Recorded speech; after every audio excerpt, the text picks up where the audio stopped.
Hello everybody, Dominomial here, and welcome back to another episode of Mario and Luigi's Superstar Saga. Last episode we mostly did some wandering around the beach to uncover some stones. This episode, we're still going to be doing that.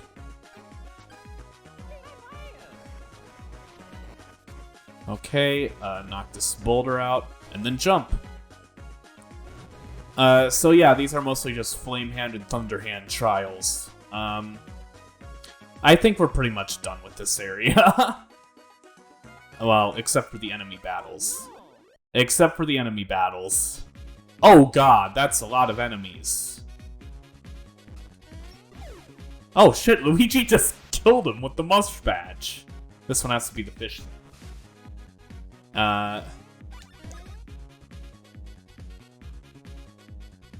Hand. They're weak to thunder, so why not? And then...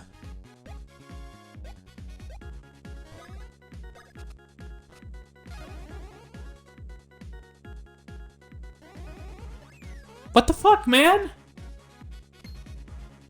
The timing is throwing me off. I don't know what the advanced move is, so that's why I'm doing it in slow-mo, but the slow-mo is throwing me the fuck off. Maybe I have to press B with Luigi in the air or something after he gets fucking knocked back.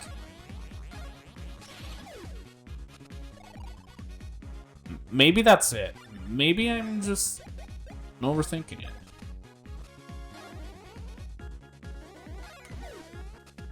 Nope. That was just too short.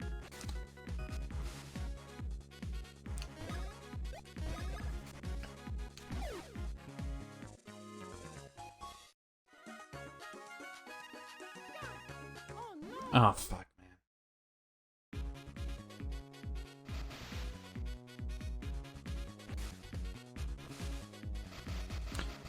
man. This one has to be the shark. Cool.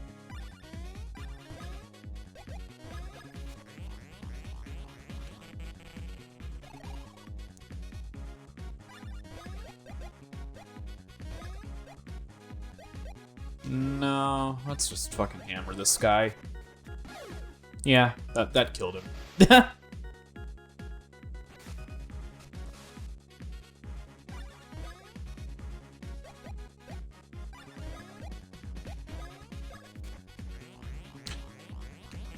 So, yeah, besides the whole Minnesota trip, not really a whole lot happened.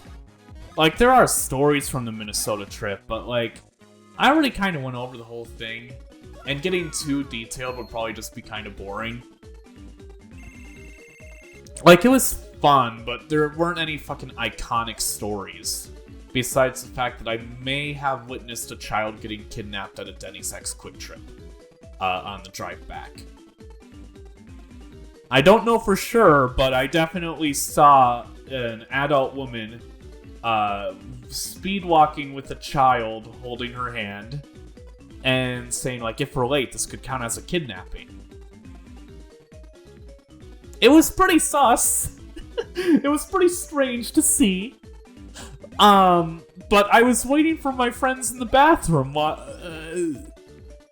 And I just kind of overheard that as they were passing by. As they were going to the Denny's, I think. Only at Denny's. I don't know. Like, thing is, like, I probably just overheard the worst part of a conversation, and that's it. I don't think it was an actual kidnapping.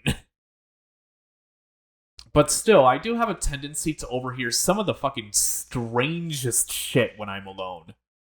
Not because I want to, but because I just... right place, right time.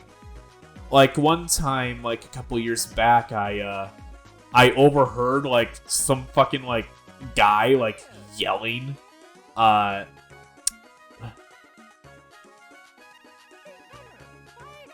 Yelling, at a Culver's. And,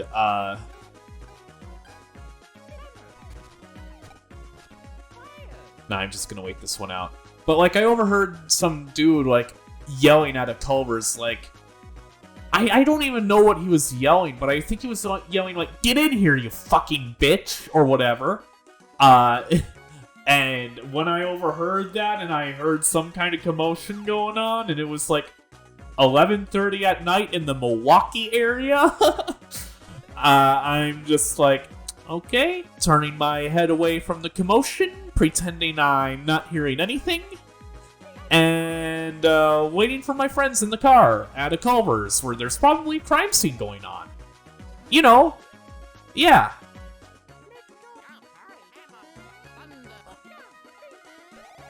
That's fun.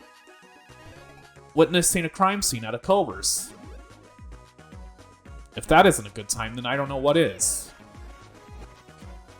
Please make it... No! Oh, fuck. I was so close, too. I just fumbled with the inputs. But I might as well get this while I'm here. This bean.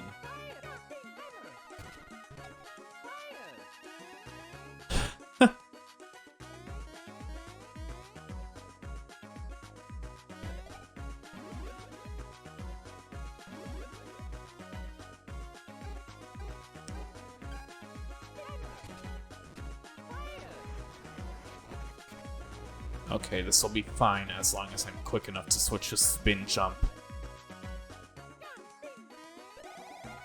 Yep, this is perfectly fine. Then I just switch to fire, and then I have 10 seconds left.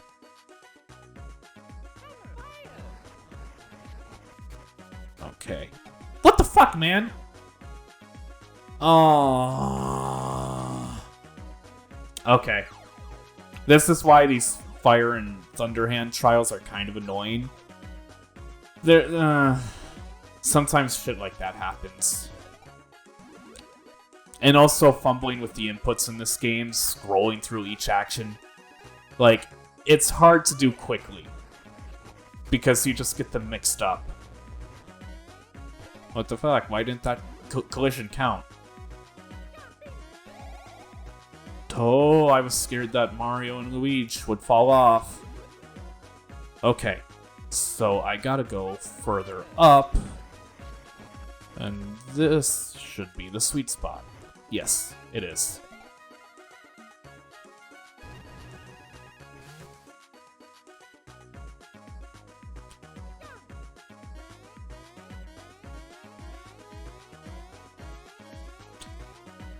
Yeah, I know, but like now I'm back. Now I'm back working on fucking developmental psych and security. Both those classes vary from being boring to annoying to being actually kind of interesting. But yeah, I'm definitely not glad to be back in the house. I just don't like it here. I really want to fucking move out, but I just don't have the capability to with no source of income. Which is annoying. But, I mean, at least I probably have a summer camp counseling job during the summer. And, I am working on getting an education, even if it is a very laborious and tedious process. So, once that's done and over with, I'll probably be able to get a job. Probably. I'm banking on a hope.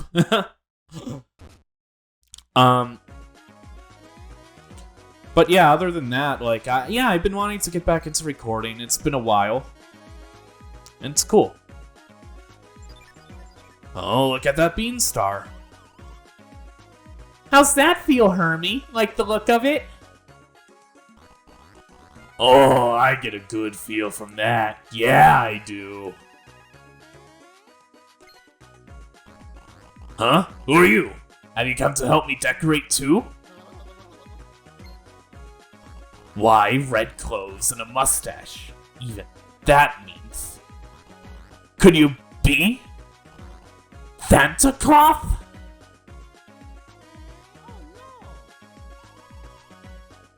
Hermie, what is it? Oh wow, on closer inspection, I see you have red clothes and a shiny mustache. Could you be? Wow, that jump! Pow! Then it's true, you're Mario of the Mushroom Kingdom. Stupendular! Yeah, I'm just not gonna try with the Valley Girl voice. It would be fun if I could do it on command, but I cannot. Mario, the Mushroom Kingdom is here. Party on! This is no time to be decorating. Whoa, it's true. Can I touch your mustache? That jump, it's gloryful, grandular. I cannot wait to brag to everyone. Wait, whatever. Luigi, why are you joining in?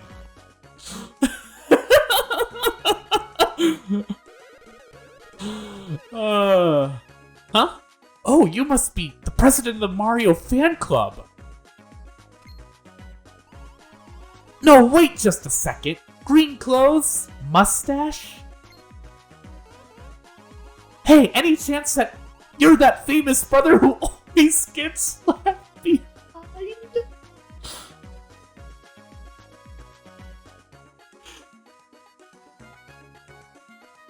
Like I said, nobody ever recognizes Luigi in this series, except for a scarce few.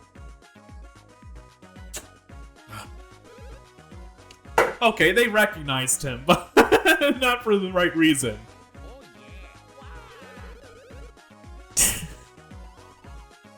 How old are you?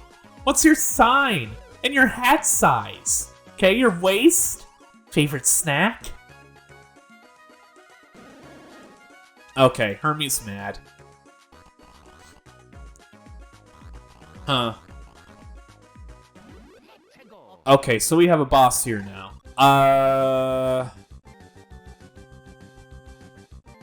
I forgot how this boss went, to be honest. And I'm actually going to double up on syrup right now so that I don't have to later when I also have to heal. But let's get the Thunder Bros out and do AoE. Holy shit, critical!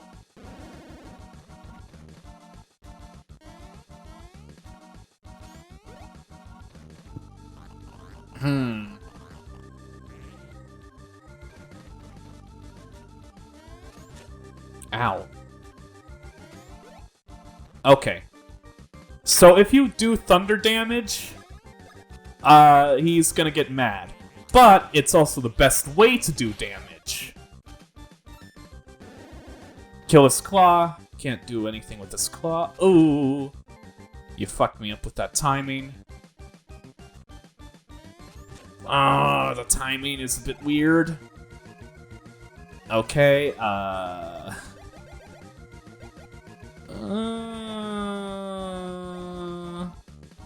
yeah, super.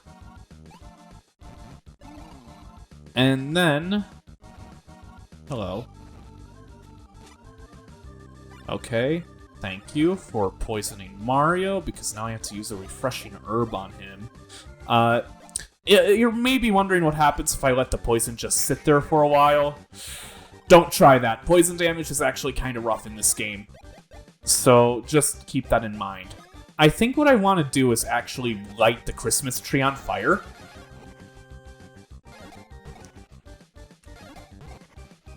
Well, either way, it's consistent damage.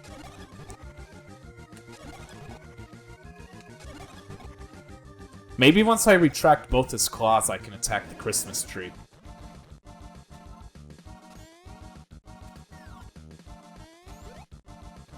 The crab in the background distracting you. Oh, that's what you're supposed to do, because, yeah.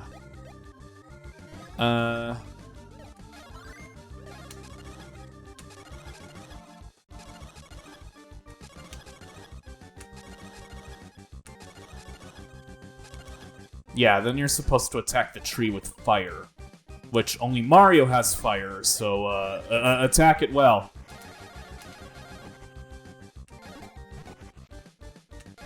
Or not. I guess you just had to do a set amount of damage to it and fuck it up.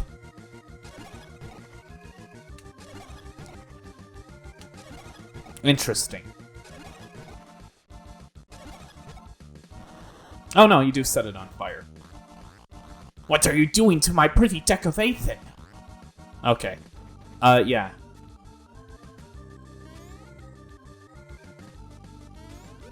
Okay, got his claw. Then he's powering up. Let's attack him with Thunder Bros for the AoE. Yeah, so this fight is pretty simple. It can be a bit tough if you don't know what you're doing. But as long as you get the claw timing down, then you're fine for the most part. Let's just jump on him and get him to retract.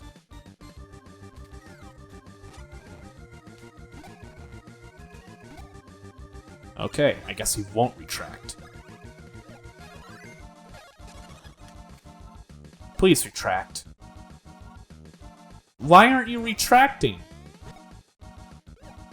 There you are. I only have one move that strikes multiple times.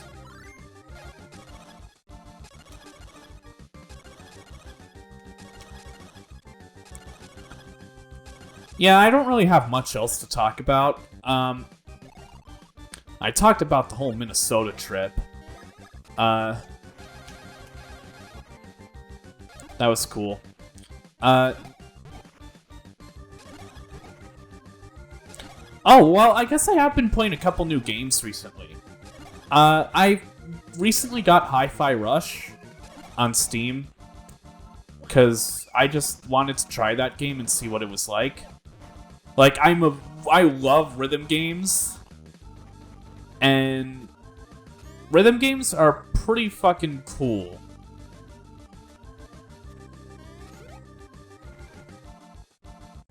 Oh, maybe I'm supposed to keep getting him out by lighting his tree on fire. And doing damage to the main body is what kills him.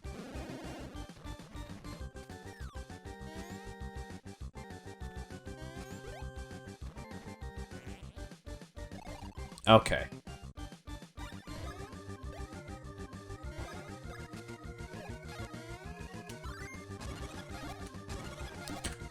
But yeah, if you Hi-Fi Rush, basically think of it as like a beat 'em up, but to the rhythm. Like, you have to press all the buttons to the rhythm. You have to press the attacks to the rhythm. You have to press the dodge to the rhythm. You have to parry to the rhythm. All the enemies move to the rhythm. You move to the rhythm. It's a fun game for rhythm game lovers. Like, even me, who doesn't normally like beat 'em ups, I fucking love that game.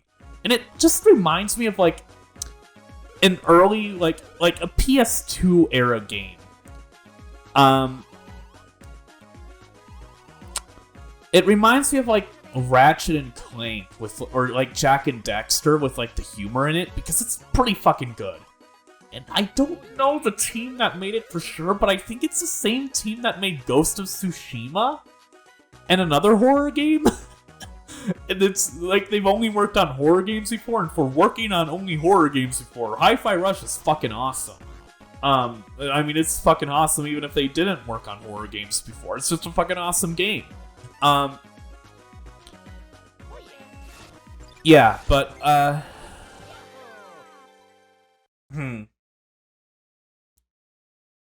yeah, so I beat that game recently. I'm probably gonna do the little bit of post-game there is. I don't know if there's, like, extra bosses and shit in it.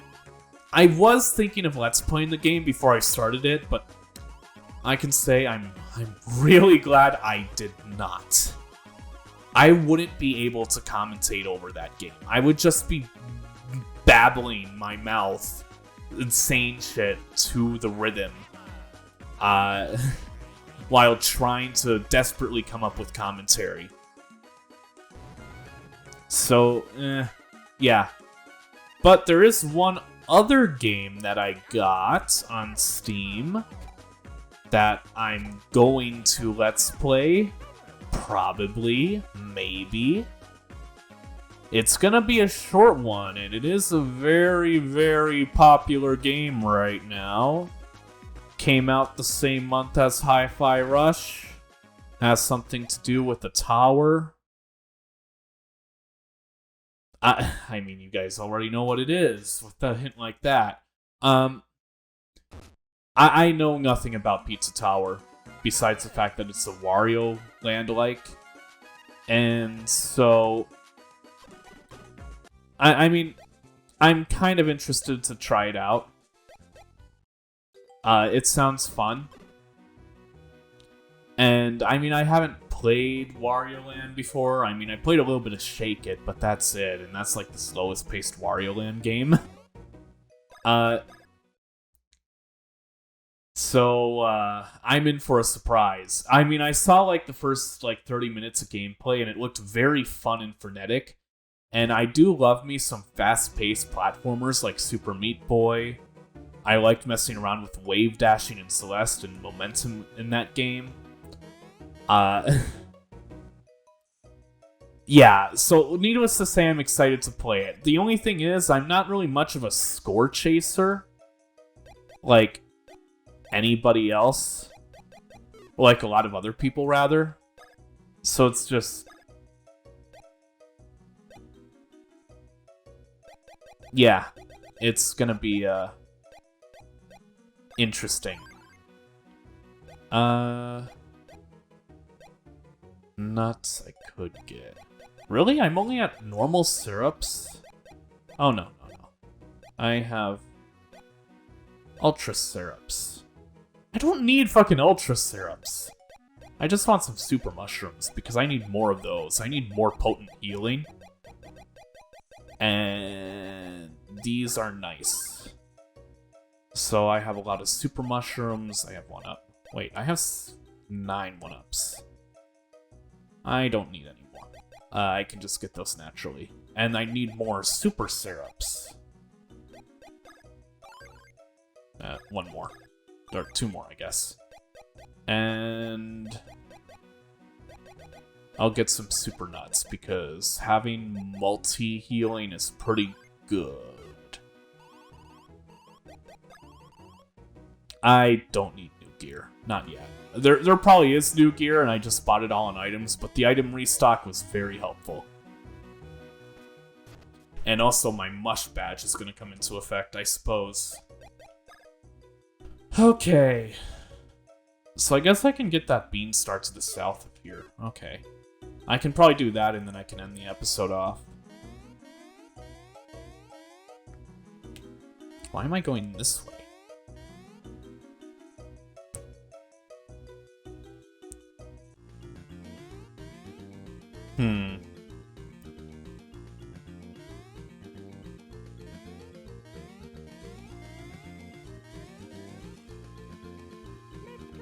And this is the part of the game where you have to check the map constantly to see whether or not you're going the right direction. So I'm supposed to go this way and then down here? No, up? Oh, here. This is where I'm supposed to go. Yeah, so if you don't get the Teehee Beanstar first, you're kind of fucked in terms of getting things. Like, it's gonna force you to do the Teehee Beanstar anyway, because you can't do this without the new powers.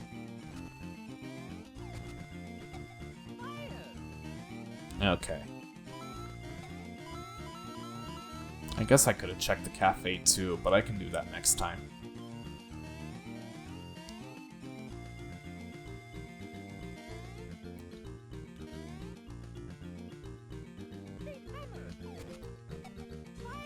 Okay. Yeah, I wish I was playing more new games. I mean, I played Hi-Fi Rush. That game I can definitively say really good.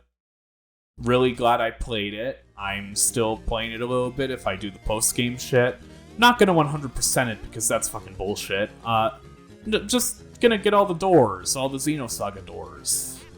And hopefully they're worth it, and not just like extra bullshit collectibles.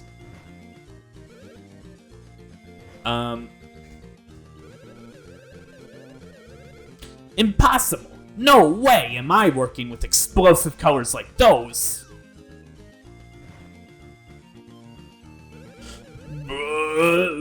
water. Drank too much water.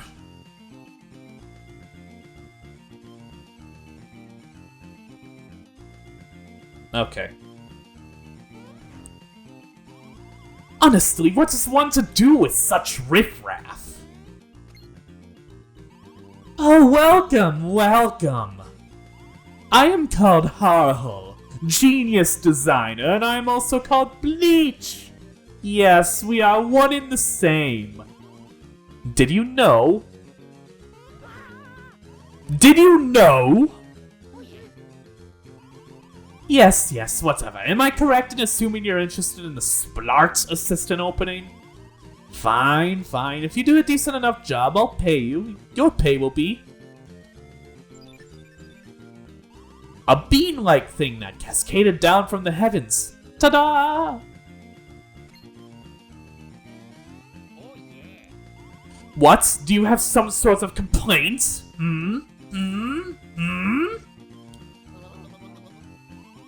That's better. Now then.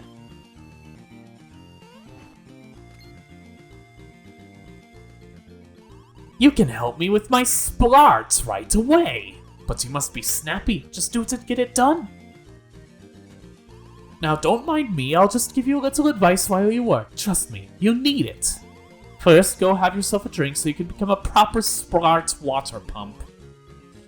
Okay. So, yeah.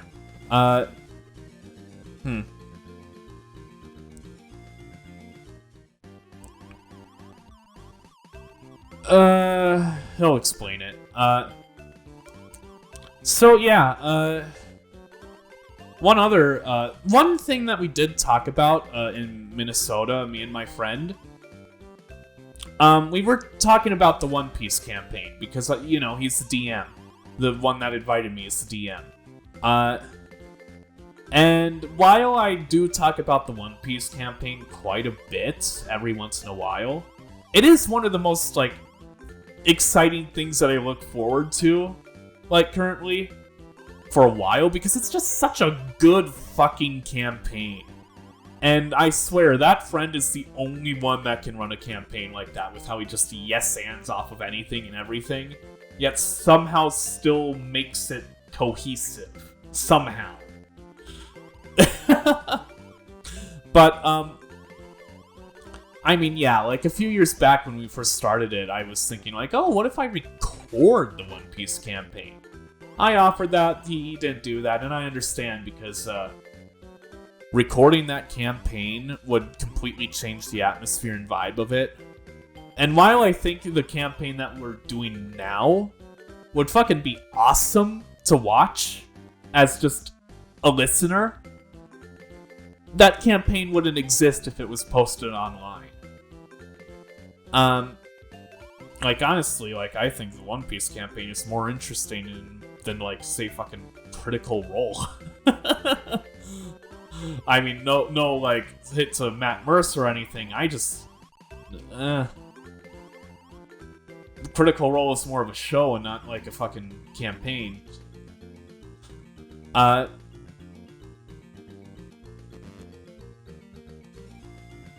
much? What do you want me to do?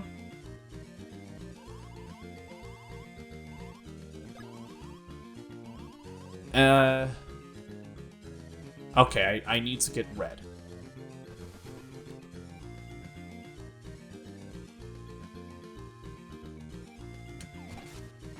Red, and then any design.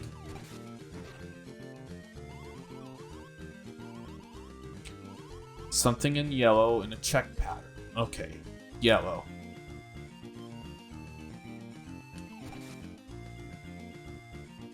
Yeah, so what we were thinking of doing after the One Piece campaign is over, which will probably be next year around this time-ish.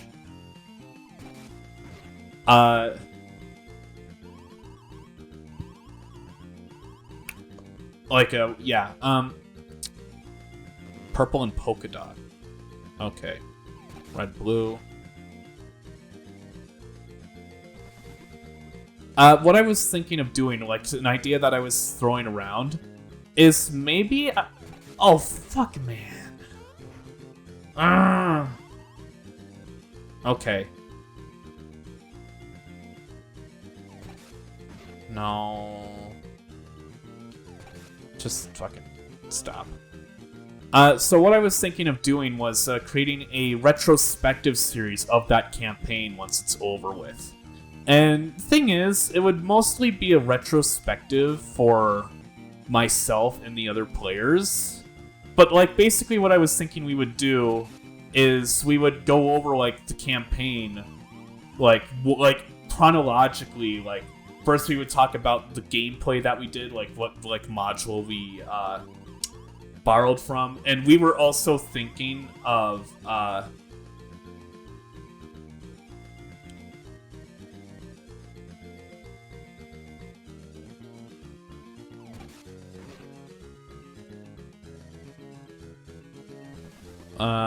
we were thinking of going through... No!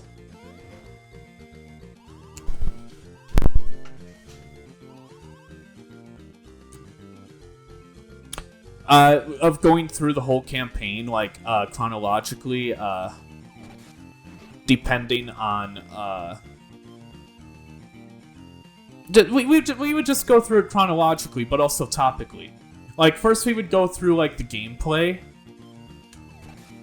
and, like, the gameplay section. We would talk about, like, what we did for the gameplay, which, like, module we borrowed from. My other friends were also thinking, oh, like, once we're done with the campaign, we should modify and make a complete module rulebook out of what we did for the gameplay for the campaign, which would be cool. And then we could publish it online. Not, like, officially, just, like, a fan publishing. I could probably link that in, like, the About page of my channel or some shit. When we're done. Once that's done and finished with. And then we would go, like, do a retrospective. We would talk about the gameplay. We would talk about, like, the setting. We would talk about, like, the music or, like, the characters and shit. And, like, I was thinking I could get, like, different guests over on this retrospective series. Like, me and the DM would get, like... We would start off alone, and then we would get, like, one guest at a time talking about, like, what they thought of the campaign, or what they thought about this part or that part, or, like, how they developed their characters and, like, what they were planning on doing with them. Because I think it would just be cool. And then, like, I would ask the DM, like, behind-the-scenes stuff that we wouldn't have known while we were playing the campaign. So we would go through it chronologically, like, what happened in the campaign. And then at certain key moments, I would, like, probably ask, like, the DM in this series, like, oh, hey, so, like, what was, like, your thought process when you were, like, doing this part? Like, how long did you have this planned? Or, like, did you think of this plot twist beforehand? Or did you just fucking come up with it on the spot? And, like, thing is, like, I kind of want it to be, like... I want it to be for me and the players, just for something to remember that campaign by. But I also want it to be a tool for new potential DMs or players how to, like, play their characters, how to make their setting interesting, how to invest the players in a campaign, and, like, how to further hook them in with, like, developments and characters and fun NPCs and shit. Like, I mean, I know I'm overselling this campaign, and you're probably just thinking, this is just like a generic campaign that you're talking about, a One Piece campaign, whatever, who fucking cares, it's about a children's anime. Yeah, you're right to some degree, but, like, it is a really fucking good campaign, and, like, thing is, the internet really loves to highlight the negativity, like, the negative, like, stories of D&D. I want to create a whole series, a whole, like, retrospective on a campaign that, in my eyes, is nearly fucking perfect right now. And, like, it would be interesting to get the perspectives of other players, because all our players in the group are very different in how we play. Like, one of them doesn't really roleplay too much, but still invested in the story. Still roleplays, quote unquote, but not, like, roleplays. plays, interacts with like the NPCs and like the dialogue and shit, but like in character, but like his character is just himself. But like all of us have different ways of role playing and getting in character and shit for the campaign, and like it would be interesting to get the different players' perspectives on like different scenes that happen in the campaign.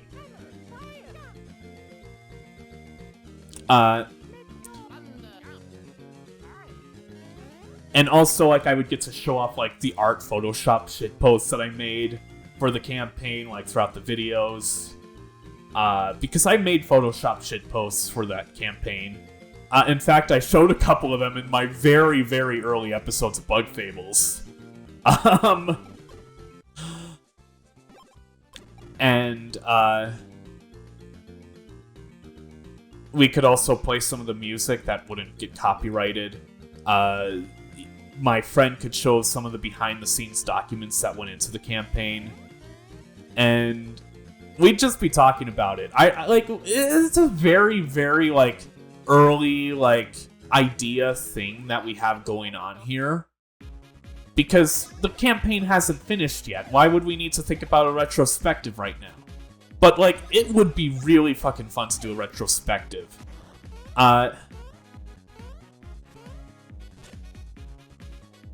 And, yeah, it could be a good tool for people to learn how to DM and shit. And for players to figure out how to get into role-playing. Because those horror stories you hear about, like, players, like, not being good role-players or not knowing how to role-play with the campaign and just being annoying to deal with. I was that player when I first started the campaign. But I learned how to become a better player through my own techniques and through advice from, like, the DM and shit.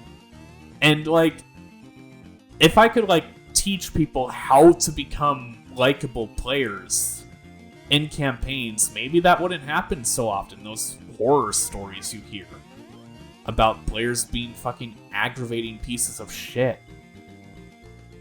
I mean, I don't know, that's just me being hopeful, but, like, still, it's like...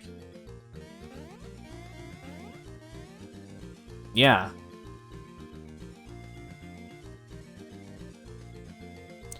I know I have to touch that boo, but how do I get to that boo? Don't touch me. So I need to get up there. Go away.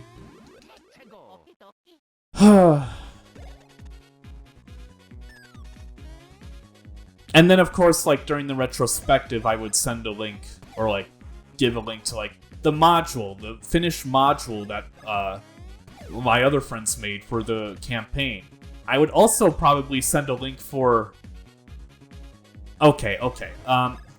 So to explain this, to get into character in that campaign, I didn't know what to do to get into character. Because thing is, like, you know, as somebody with aphantasia, I can't really imagine myself as a character visually. Like, I can't really figure out what a character is gonna do just from looking at them from an outside perspective. Because I can't imagine them. I can't imagine what they physically look like. So what I do instead to get into character is I usually write, like, from their perspective. I usually write, like, a little blurb now for, like, all my other characters. But,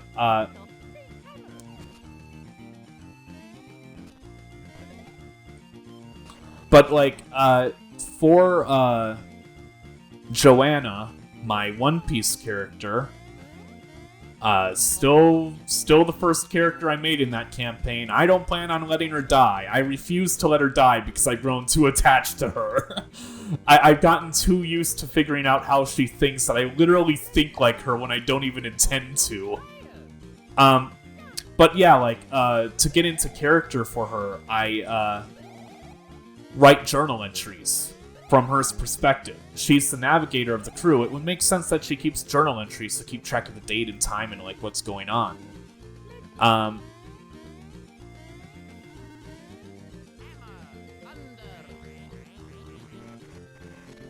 So yeah, that's what I do.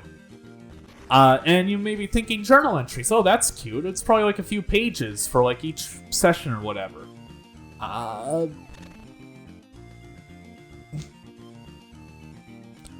Do I even want to say how many pages I have written down? I do have a lot of free time, so therefore I have a lot of pages. I have 524 pages total. No, I have about 500 pages written down total for all the journal entries combined in the campaign so far. It's a lot. A lot. But, like, thing is, like, I feel like it would be kind of a waste to write all those journal entries and then have them go towards absolutely nothing besides, sending them to my friends who probably aren't even going to read them after the campaign is over. So I might also put it like in like the description of like one of the videos, and like maybe I could do like a bonus read along like videos where I literally just read through the journal entries and discuss like the campaign. Like maybe that's what the retrospective will be. It will be me going through the journal entries, reading them aloud, and then, like, interrupted by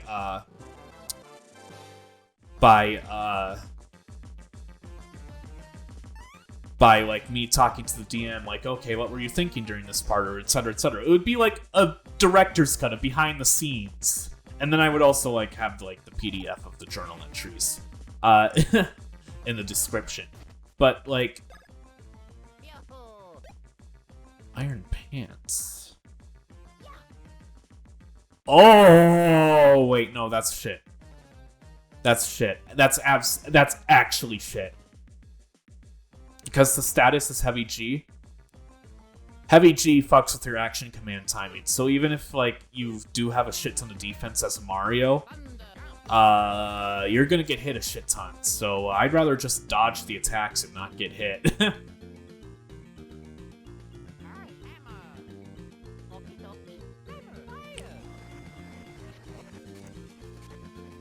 So yeah, like, I would, Oh, Yoshi Theater.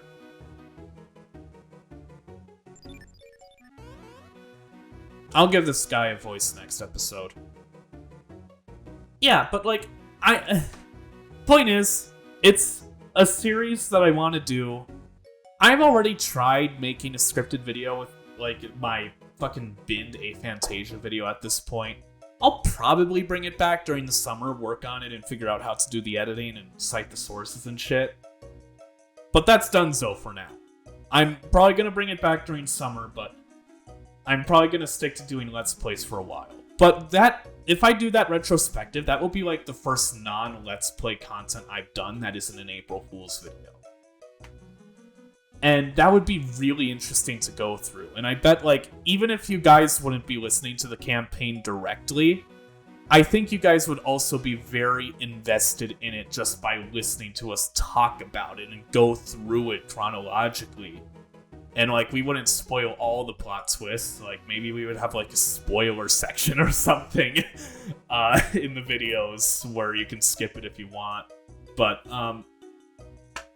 I think it would be fun, and, like, we would have, like, hour and a half videos for each episode, talking about the gameplay for one video, talking about the music for another, talking about, like, the characters for another. That would probably be, like, a 4-hour-long video, and then going through all the islands and different arcs of the campaign.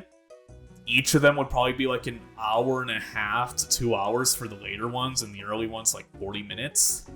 Like, I think it would be really fun to fucking do. I want to do it. God damn it, I want to do it. I wish I could have recorded the campaign, but I know that it wouldn't work. It wouldn't work being posted online because, like, one, some of my friends say shit that can't be said on YouTube. And two, the music. The music would get copyrighted immediately. And three, like, everyone would be self-aware of the camera. They wouldn't talk as much. They wouldn't roleplay as much. The One Piece campaign exists because it isn't on the internet yet. It isn't on the internet, and when it is going to be on the internet, it's already going to be complete. So, yeah. Hope you guys look forward to that series possibly next year. Anyway.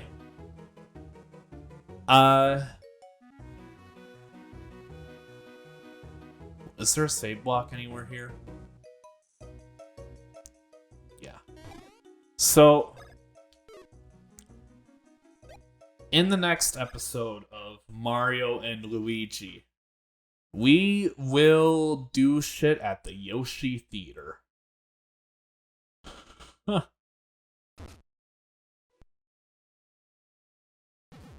See ya. Bye.